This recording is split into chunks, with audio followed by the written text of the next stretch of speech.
बचपन से ही मतलब जब से होश संभाला है पिताजी को सिटिंग करना, गाने बनाना, घर में बहुत सारे सिंगर्स मुझे याद है तलत अज़ीज़ जी को मैंने मिला था जब वो घर आए थे, उदित जी, तब मैं शायद 7-8 साल का था, तो तब से ही घर में अनुराधा पौडवाल जी, कविता जी डैडी से गाना सीखती थी, तो घर में एक संगीत का माहौल था ही और पिताजी खुद संगीतकार थे और ऐसा लगा नहीं कि मैं कुछ मतलब गाना गा रहा हूँ या मुझे लगता था कि हर एक के घर में ऐसा ही होता होगा।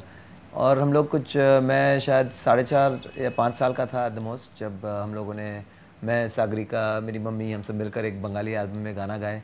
पिताजी का म्यूज़िक था, HMV के लिए एल्बम बना और उसके बाद बहुत सारे जिंगल्स किए और यूं ही बस मामला बनता गया। लेकिन ऐसा नहीं था कि हाँ मुझे गाना गाना है या मुझे सिंगर बनना है या सिंगर बनने के लिए ये ज़रूरी है, ऐसा करना है वैसा करना है। एक नेचुरल फ्लो में जो कुछ होता रहा होता गया। नहीं, मैं कभी वैसे कोई एम्बिशन भी नहीं था या आज भी उतना कुछ खास है नहीं, लेकिन आज हाँ थोड़ा बहुत अभी जब आप एक मुकाम पर आते हो तो लगता है कि ये अभी फिसल ना जाए यहाँ से, तो उसके लिए जो भी मेहनत करनी होती है वो तो करना ही है। और जब इतने अच्छे अपॉर्चुनिटीज़ मिले हैं, लोगों से इतना प्यार मिला है, तो उसे खोने का डर रहता ही है। तो उस चीज़ को बरकरार रखें, उसके लिए किस्मत वालों को ही मिलता है कि आप जिस काम में आपको इतना मज़ा आता है उसी काम से आपकी लाइवलीहुड भी चलती है। और so I am very happy that way. बाकी बचपन में संगीत को छोड़कर ही सारे हॉबीज़ थे। संगीत ऐसा नहीं था कि मैं बस संगीत के साथ ही जीना चाहता हूँ और संगीत ही मेरे लिए सब कुछ है। जैसे बच्चे करते थे स्पोर्ट्स में इंटरेस्ट रखना, मैं एथलीट था, स्कूल में लॉन्ग डिस्टेंस भागता था, या स्पोर्ट्स में ज़्यादा रुचि था, अभी भी है, लेकिन वहाँ कुछ कर नहीं पाया, बन नहीं पाया। लेकिन आई एम हैप्पी कि कहीं तो कुछ बन पाया। हाँ, वैसे बच्चों की रियलिटी शोज़ में कई बार लोगों ने मुझे देखा होगा और मैं वैसे बच्चों के साथ बहुत कंफर्टेबल हूँ, बहुत मज़ा आता है बच्चों के साथ। उनकी मासूमियत, उनकी बातें, उनकी स्माइल्स, हर कुछ बहुत पसंद आता है। सिर्फ यही पसंद नहीं आता जब वो रोने लगते हैं, जब वो उदास हो जाते हैं, जब उनको बहुत छोटी उम्र में इतनी हार्श रियलिटीज़ का सामना करना होता है।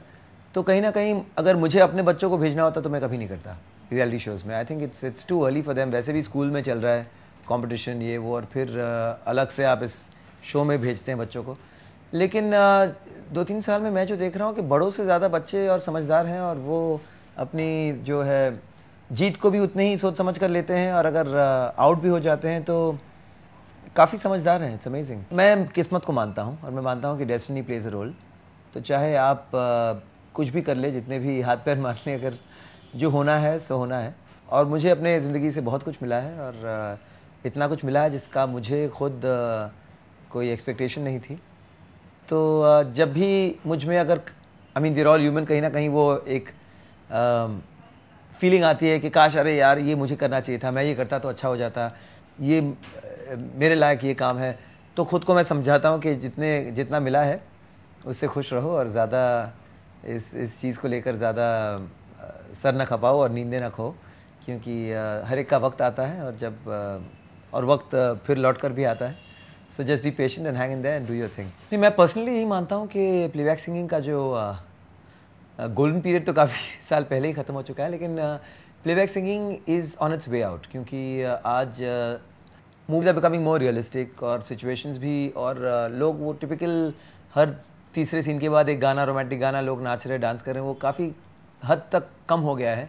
बैकग्राउंड गाने ज़्यादातर हो रहे हैं, मोन्टाज सॉन्ग्स हो रहे हैं, और वो हीरो के साथ वॉइस मैच हो रहा है नहीं हो रहा है, ये सारी चीज़ों पर किसी पर कोई ध्यान नहीं दिया जा रहा है। In fact it's becoming more like, हम लोग जैसे पॉप एल्बम्स करते थे तो पॉप एल्बम का ही एक एल्बम बनता है, उसमें जहाँ जो गाना ना सिचुएशन के साथ गाने का कोई कनेक्शन है। So I don't think playback singing is something that's gonna last too long. जिसको मौका मिल जाए, जिसके साथ जिसकी ट्यूनिंग हो, दोस्ती हो, वो उनके लिए गाने गाएंगे और that's how it's gonna go. दिल लेके दर्द दिल दे गए